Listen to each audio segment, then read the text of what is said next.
Koribobo shatabahaya. Koribobo shendelelele sotabagaribun tokoboho yabrandalalai. Tu es saint, Seigneur. Tu es vivant, ô Dieu. Il n'y a personne qui soit comme toi.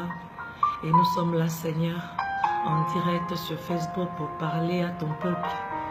Nous voulons parler à une personne qui attend d'écouter de toi ce matin.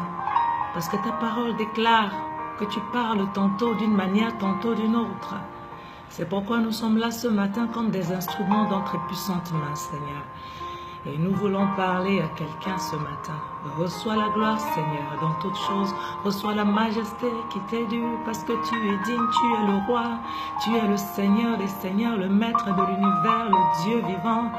C'est toi qui nous as créés, Seigneur, et nous voulons aujourd'hui, ô Père, t'honorer. Bonjour,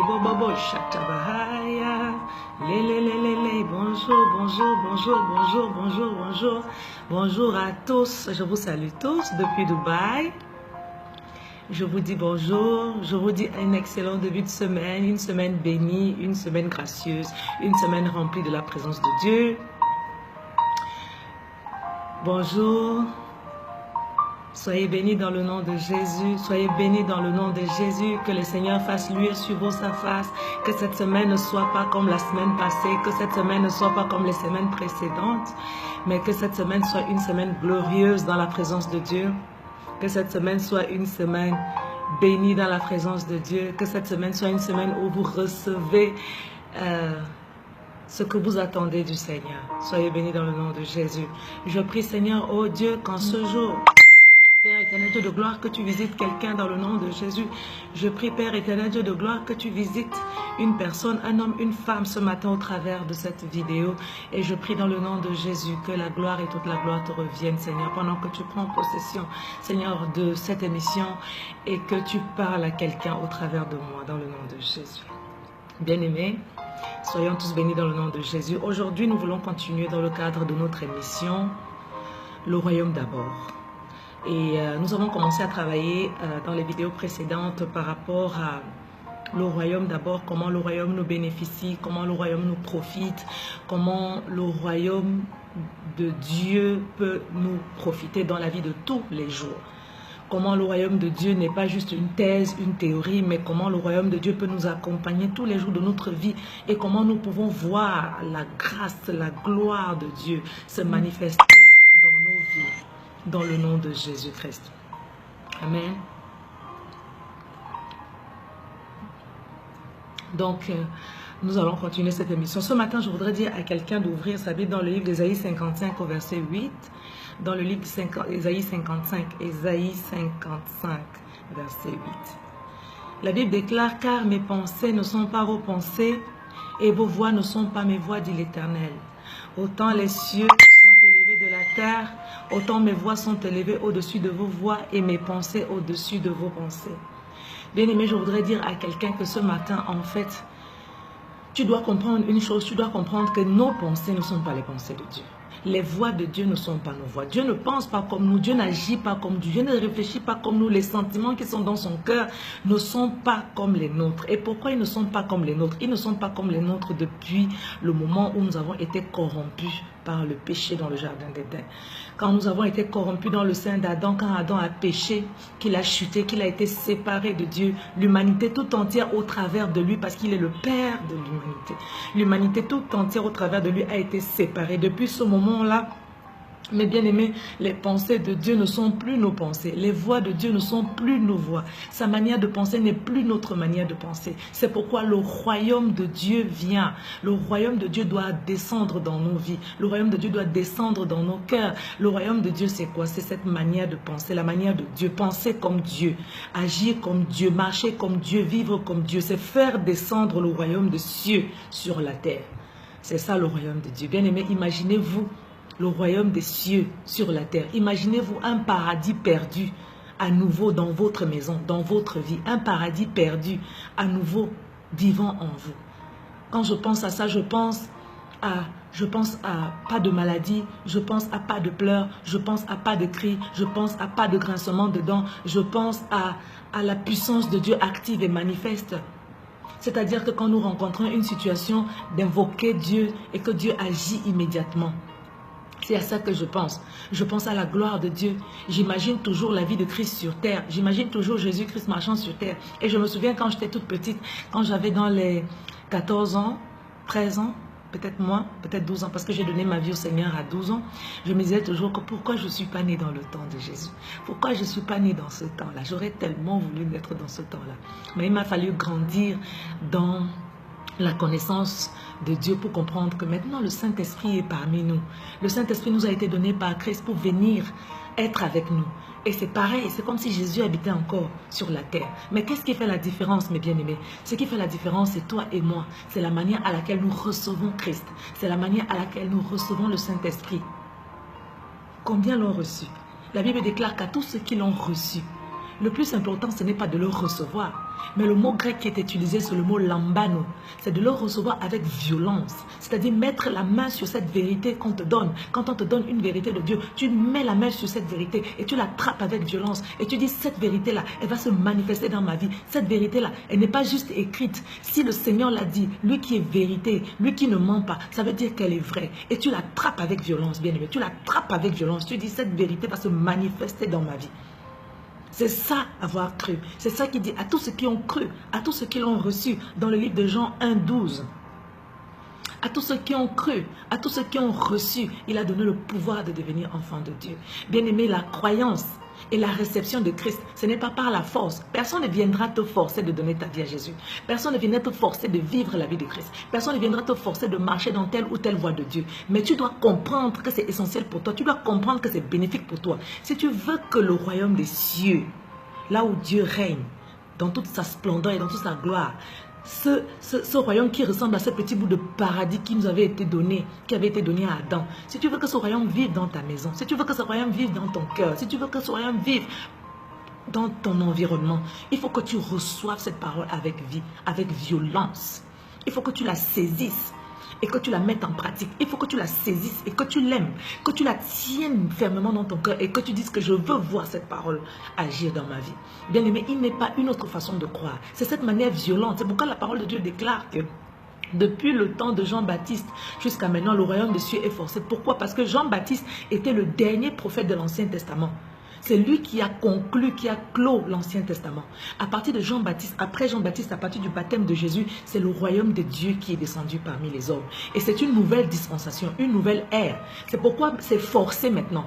Il y a la grâce, c'est vrai. Dieu nous donne la capacité, la grâce, le don de Dieu. Mais c'est forcé, mes bien-aimés, c'est la violence. Si tu n'es pas violent, si tu ne décides pas que non, moi je vais prendre cette vérité, moi je vais vivre avec, malgré tout ce que je vois, malgré ce que les gens vont dire, malgré l'environnement dans lequel je suis, malgré ce que je vois avec mes yeux. Parce que ce que tu ne sais pas, bien aimer, c'est que la réalité que tu vois avec tes yeux n'est pas la vérité de Dieu.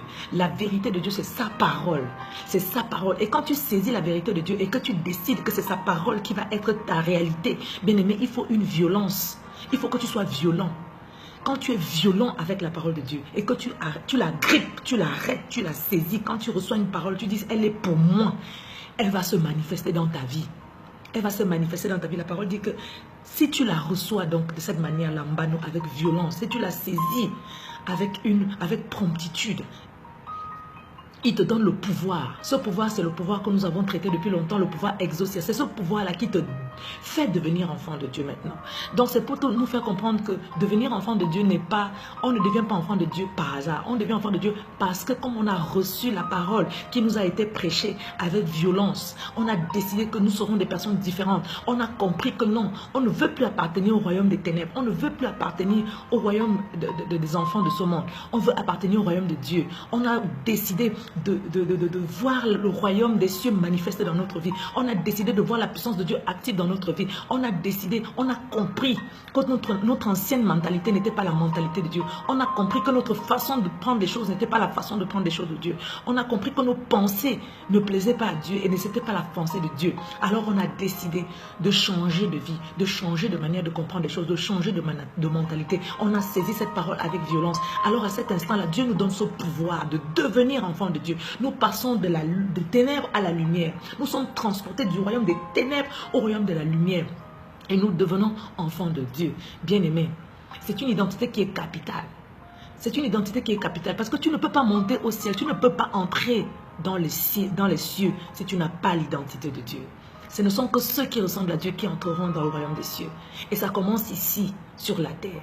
Et sur la terre, le royaume de Dieu nous est donné. Ce royaume de Dieu nous permet d'expérimenter les cieux pendant que nous sommes vivants. Ce royaume de Dieu nous permet d'acquérir premièrement la nature de Dieu, l'image de Dieu, la ressemblance de Dieu, d'expérimenter Dieu dans sa puissance, dans sa grandeur, de voir son royaume se manifester. Bien-aimés, regardez, souvenez-vous, au temps que Jésus était sur la terre, le royaume de Dieu était parmi eux. Il dit, le royaume de Dieu s'est approché et on pouvait voir les paralytiques marcher, on pouvait voir les aveugles voir, on pouvait voir les sourds entendre. On pouvait voir les morts ressuscités. Ce n'est pas fini, mon bien-aimé, ce n'est pas fini. Mais qu'est-ce qui fait la différence? Ce qui fait la différence aujourd'hui, c'est que les gens ne croient pas. Qu'est-ce que c'est que la foi?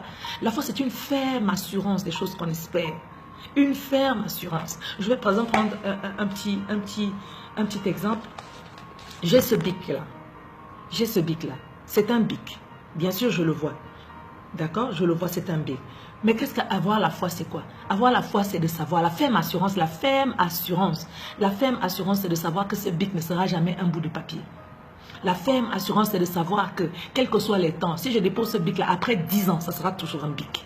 C'est une ferme assurance. J'ai la ferme assurance que ce bic est un bic. J'ai la ferme assurance que ce bic est un bic. Même si je le jette dans l'eau, il sera toujours un bic. Si je dors, je me réveille, il sera toujours un bic. S'il pleut, s'il neige, il sera toujours un bic. Si je le porte, je l'amène en Finlande, je l'amène en Hollande, je l'amène aux États-Unis, il sera toujours un bic. Ça, c'est la ferme assurance. Donc, nous devons avoir la ferme assurance en Dieu. La ferme assurance que Dieu est vivant. La ferme assurance que Dieu et sa parole sont vivantes et vérité. Mais bien aimé, parfois nous avons cette tendance à être emportés loin de la foi, de croire en Dieu. À un moment donné, nous croyons, quand nous nous retrouvons devant des situations, nous nous demandons souvent, est-ce que Dieu existe? Est-ce que c'est vrai? Dieu agit? Est-ce que c'est vrai? Est-ce que nous commençons à douter? Nous commençons à avoir, nos cœurs commencent à trembler. Non, bien aimé, tu dois avoir la ferme assurance que Dieu est vérité. Tu dois avoir la ferme assurance qu'il est tout puissant.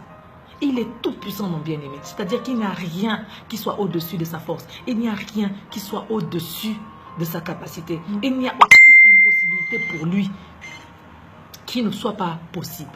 C'est ça, avoir la ferme assurance. Ce n'est pas avoir la croyance. Ce n'est pas avoir, non. C'est quelque chose en toi qui sait que ça ne change pas. Quelle que soit ma situation, Dieu ne change pas. Quel que soit ce que je vis aujourd'hui, Dieu ne change pas. Si je l'aime, si je ne l'aime pas, Dieu ne change pas. Quel que soit ce qui se passe dans le monde, Dieu ne change pas. Dieu est Dieu, il ne change pas. Et nous devons avoir la foi en Dieu. Nous devons avoir cette ferme assurance en Dieu. Que quand tu t'approches de Dieu et que tu t'attaches à lui, tu vas devenir comme le cep et le sarment. Et sa vie va passer à travers de toi. Et tout ce qui est sa substance va venir en toi.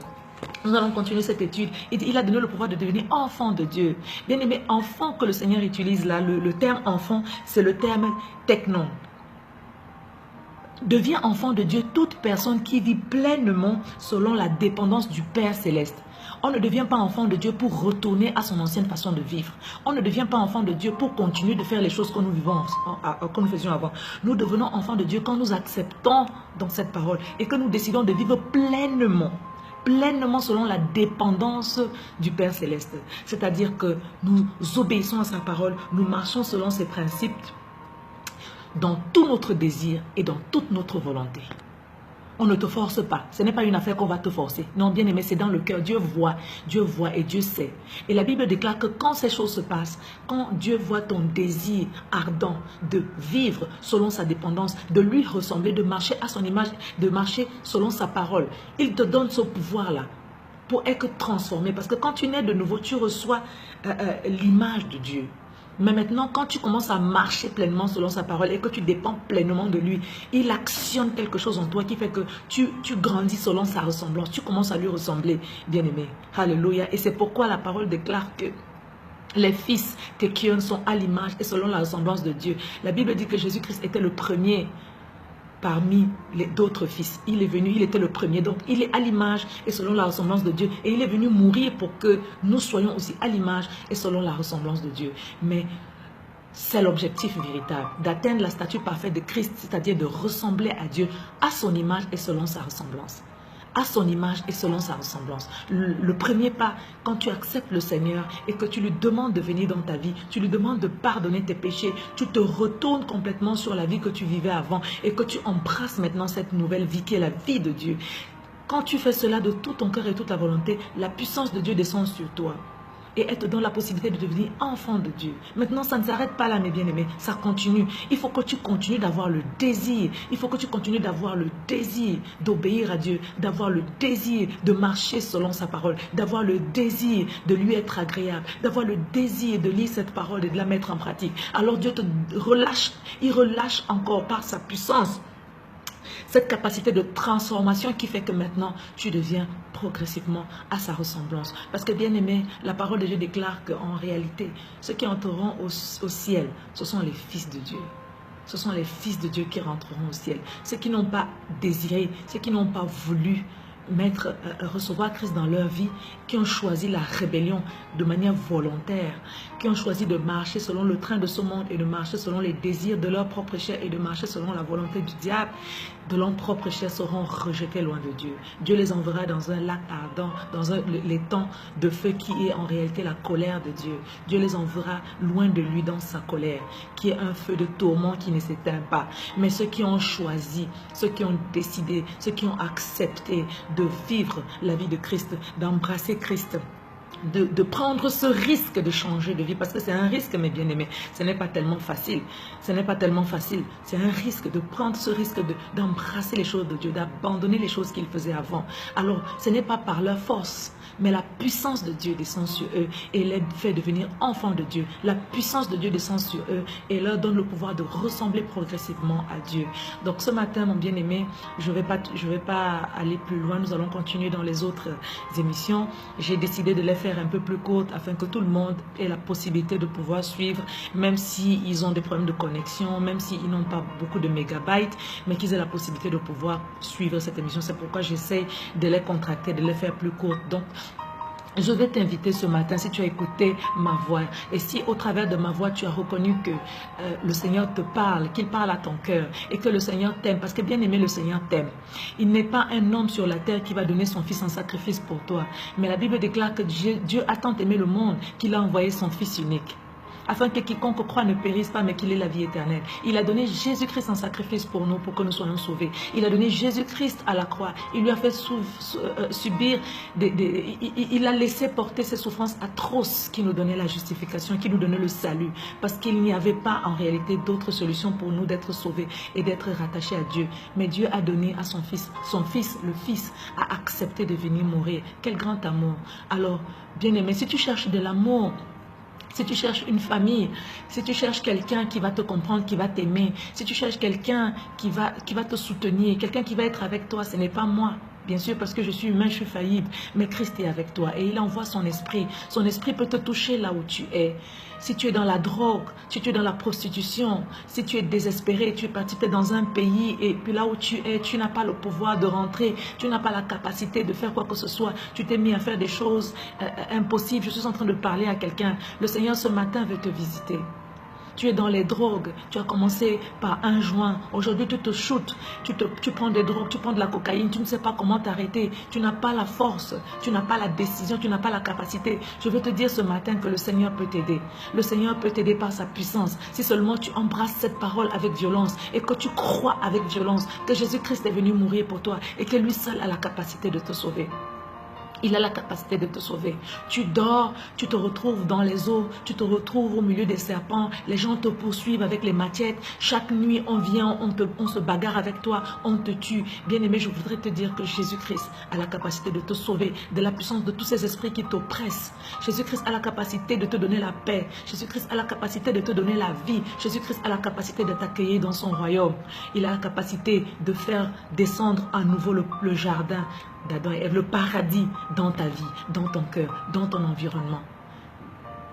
Je ne garantis pas que ça sera toujours facile. Mais si tu prends cette parole avec violence, Jésus-Christ peut faire des grandes choses pour toi. Ce matin, je veux que tu répètes avec moi cette prière. Si tu as reconnu que tu as le besoin de changer, si tu as le désir que Jésus-Christ descende dans ta vie, je veux que tu répètes cette prière avec moi. Tu vas simplement dire, Seigneur Jésus, ce matin, j'ai entendu ta parole et je la reçois avec violence. Je crois, oui, Seigneur, que tu es mort à la croix pour moi. Et je crois que ton amour, Seigneur, n'a pas de limite. J'ai besoin de toi parce que je suis désespéré. Je n'ai nul autre recours. Je n'ai aucun autre salut. Je ne sais pas comment m'en sortir. Seigneur, je te demande pardon pour mes péchés. Parce que j'ai péché au-devant de toi. J'ai fait beaucoup de choses que tu ne veux pas, qui ne te plaisent pas. Pardonne-moi mes péchés. Pardonne les péchés de mes pères. Pardonne mon péché adamique, Seigneur. Je t'accepte aujourd'hui dans ma vie. Je t'ouvre la porte de mon cœur. Je t'accepte dans ma vie comme mon Seigneur et mon Sauveur. Seigneur, descends en moi. Envoie ton esprit habiter en moi. Brise, Seigneur, l'addiction à l'alcool. Tu vas remplacer cet endroit par ce qui te dérange. Brise, Seigneur, l'addiction à l'alcool. Brise l'addiction, Seigneur, aux drogues. Brise l'addiction à la prostitution. Délivre-moi, Seigneur, oh Dieu, de l'endroit où je suis. J'ai besoin de toi pour m'en sortir. Envoie ta puissance exaucière, Seigneur. Non seulement faire de moi un enfant de Dieu, mais briser, Seigneur, oh Dieu, ce qui m'empêche d'avancer avec toi. Aujourd'hui, je veux être une nouvelle créature et je te reçois dans mon cœur comme mon Seigneur et mon Sauveur personnel. Fais de moi la personne que toi tu voudrais que je sois. Emmène-moi dans ton royaume de lumière et amène-moi dans le royaume des cieux après ma mort. Au nom de Jésus-Christ, j'ai prié. Amen. Bien-aimé, si tu as fait cette prière avec moi, alors quelque chose de magnifique est en train de se passer maintenant. Parce que tu es passé du royaume des ténèbres au royaume de la lumière. Et en ce moment, le ciel est en train de se réjouir. Parce que la parole de Dieu déclare que la seule chose qui donne de la joie et une grande fête au ciel, c'est quand un pécheur se répand. Quand quelqu'un qui était loin de Dieu revient à la maison. Quand quelqu'un qui marchait dans les ténèbres vient à la lumière. C'est la seule chose qui donne la joie au ciel. Donc bien aimé, à cause de toi ce matin, il y a une grande joie au ciel. Parce que tu as accepté le Seigneur Jésus-Christ dans ta vie. Parce que tu as accepté d'être transformé à son image. Et parce que tu as pris le risque par la violence de ta foi d'atteindre sa ressemblance. Sois béni ce matin abondamment. Dans le nom de Jésus, je vais prier pour toi. Seigneur, je viens prier pour mon frère et ma soeur.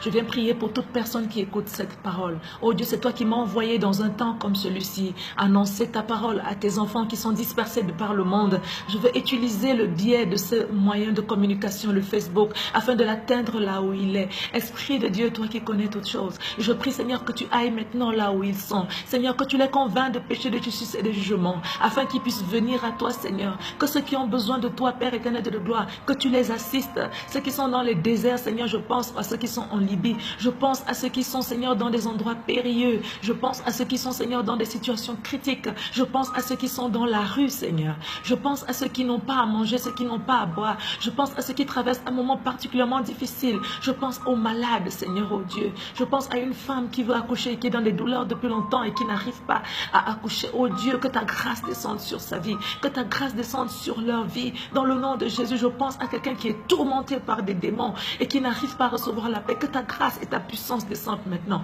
dans le nom de Jésus. Brise, Seigneur, oh Dieu, la puissance de l'ennemi. Brise, Seigneur, maintenant la puissance de l'ennemi. Détruis la puissance de l'ennemi maintenant au nom puissant de Jésus. Manifeste ta gloire, manifeste ta puissance. Ramène, Seigneur, oh Dieu, mes frères et mes sœurs à la maison. Ramène mes frères et mes sœurs dans le royaume au nom puissant de Jésus. Tu as décrété, Seigneur, que dans un temps comme celui-ci, c'est un temps où tu te lèves une armée. Je prie dans le nom de Jésus que ton armée, ceux qui entendent ta voix maintenant et qui t'appartiennent, viennent à toi au nom de Jésus.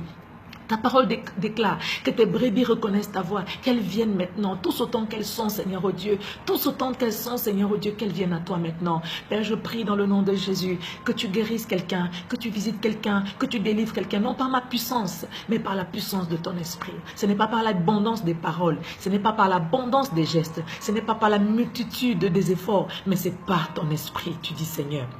C'est pourquoi je prie que tu les visites où qu'ils sont et qu'ils puissent témoigner, Seigneur, oh Dieu, que leur vie n'a plus jamais été la même après cette prière. pour la gloire de ton nom et la gloire de ton nom seul. Dans le nom de Jésus-Christ, nous avons prié. Amen.